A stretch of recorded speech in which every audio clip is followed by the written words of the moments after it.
Olá, alunos! Sejam todos bem-vindos a mais uma aula do nosso curso, da nossa disciplina de Direito Empresarial. Hoje, especificamente, os temas tratados serão, na nossa terceira semana de aula, então nós trataremos da sociedade simples, sociedade limitada, sociedade anônima, outros tipos societários e reorganização societária. Nesse aspecto, nós vamos abordar especificamente sobre o direito societário.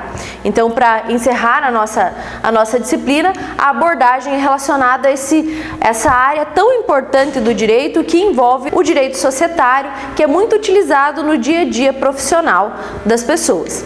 Então, iniciamos falando sobre sociedade empresária. O que é uma sociedade empresária? Como ela funciona? Se exige a necessidade de mais sócios ou não? Então, a sociedade empresária, nós podemos dizer que ela é uma pessoa jurídica de direito privada. Então, normalmente, a pessoa jurídica de direito privado é criada através de um contrato. E esse contrato terá o seu registro na junta comercial e, posteriormente, passará a funcionar. Nesse aspecto, nós vamos falar sobre cada uma dessas espécies societárias e explicando o que cada uma exige para a formação dessa sociedade como um todo. A origem do contrato, ela passa a ter uma personalidade jurídica a partir do momento que esse contrato é registrado perante a junta comercial. Então, o registro perante a junta comercial torna essa pessoa jurídica ter uma personalidade jurídica diferente da pessoa física, como nós já falamos em outras oportunidades. Então, a sociedade empresária, ela tem o fim lucrativo, isso é uma situação pacífica, né? Normalmente as pessoas criam as empresas justamente pelo fim lucrativo. Além disso, ela tem o intuito de desenvolver determinadas atividades, sejam elas de quaisquer naturezas, desde que lícitas, mas com fim lucrativo. Quem exerce a atividade da pessoa jurídica é através dos sócios. Então, são os sócios que vão exercer essa atividade jurídica com o fim lucrativo, que é o que nós falamos. Necessariamente, quando nós falamos em sociedade, diferentemente daquela situação que nós falávamos anteriormente, do microempreendedor individual, e quando a pessoa trabalha sozinha, no caso de sociedade, exige a pluralidade de sócios. O que isso significa dizer? Pluralidade de sócios significa que terá que ter mais de um, então 2 ou mais sócios, dependendo de qual a sociedade que nós estamos falando. Para desenvolver uma atividade de sociedade também, é importante que se tenha uma relação de confiança. A confiança é de suma importância justamente para que as pessoas possam trabalhar juntos sem ter nenhum problema. Então, agora especificamente o nosso tema sociedade simples. A sociedade simples, ela é um pouco diferente das demais espécies societárias e nós já vamos ver o porquê. Historicamente, nós falamos aqui que antes de 2002, nós já falamos sobre isso, que existia a teoria dos atos de comércio. Então, posteriormente, passou-se a adotar, a partir de 2002, com o advento do Código Civil, passou-se a adotar a teoria da empresa, que surge a partir então do Código Civil de 2002.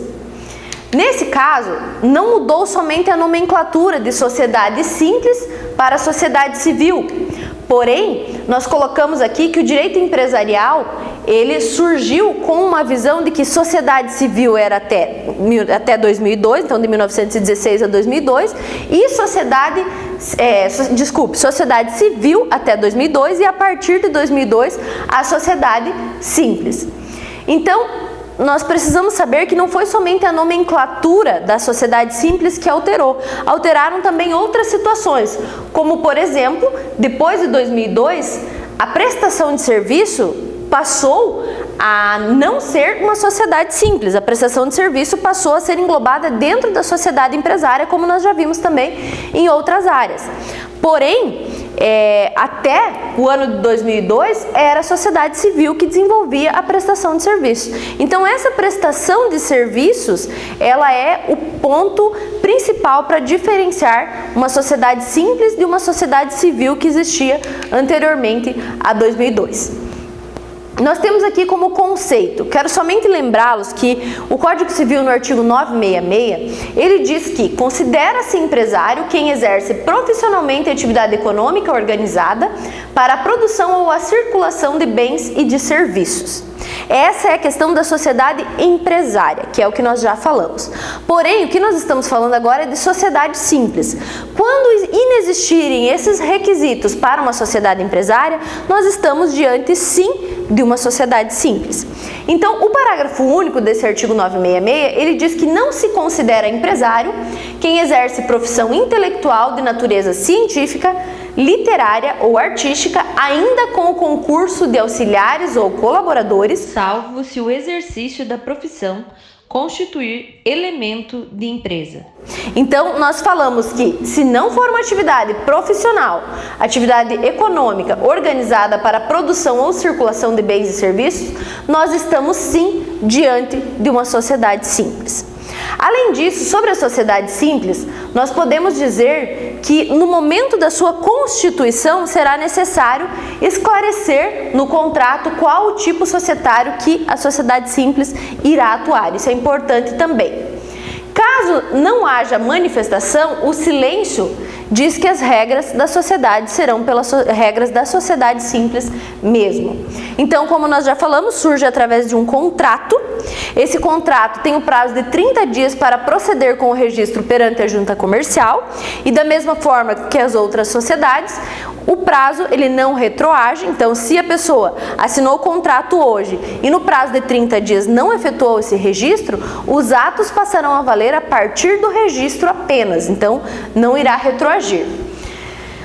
A sociedade simples, ela exige necessariamente uma questão envolvendo pluripessoal, ou seja, duas pessoas ou mais, então necessário para a sociedade simples. E tem uma exceção aqui em relação a unipessoal, ou seja, ter apenas uma pessoa, porém somente pelo prazo de 180 dias. Por que 180 dias? Porque é esse o período que as pessoas têm para posteriormente, no caso, exemplo de falecimento, incluir uma outra pessoa na sociedade. Além disso, nós precisamos comentar sobre os menores. Então, menores podem ou não podem fazer parte da sociedade simples.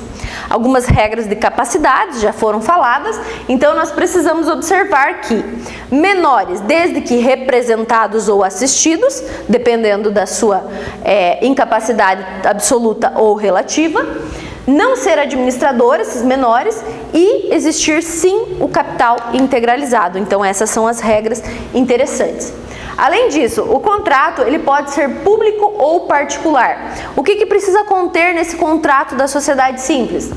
Dados completos dos sócios, prazo, denominação e objeto da sede, além da sede, capital social, cota de cada sócio e forma de integralização, quem será o administrador e seus poderes, qual a responsabilidade subsidiária ou solidária. Isso é importante também.